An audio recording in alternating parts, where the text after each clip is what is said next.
Welcome back to Take Action News. We are changing our program a little bit. We were going to do Activist of the Week right now, but we are going to push that segment back to next week. So we'll talk with Lynn Tremonte, Deputy Director of America's Voice on immigration reform. We will talk to her this time next week, and we appreciate her hanging in there with us. And one of the reasons we're switching things around is a little bit because of our interview with Mumia Abu-Jamal. He's the convicted murderer in Philadelphia. A lot of people believe he is innocent, that he was not the one who pulled the trigger that caused police officer Daniel Faulkner to be killed. We talked to Mumia Abu-Jamal, a pretty adversarial interview. We also talked to one of his supporters afterwards.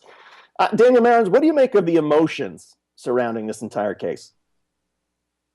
You know, David, I was just speaking with our board operator, Peter Johnny Depp Callahan, who grew up in Philadelphia.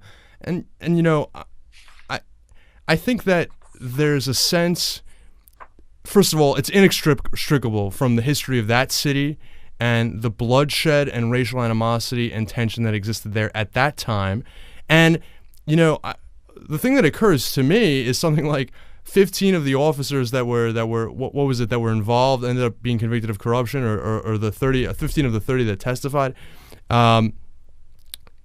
It was just such a mess, such a nightmare. There was so much lawlessness that perhaps there needs to be some kind of a Truth and Reconciliation Commission or something about that entire period, and that the case could be looked at in that context, or that in some way. The other point that I thought that Johanna Fernandez made legitimately was that apparently there are legal experts saying that if in fact there was jury tampering or tampering with his freedom to help select his own jury, then that in the past there has been precedent for that to be grounds for a retrial, even if it did not have to do with the exact evidence presented in the case.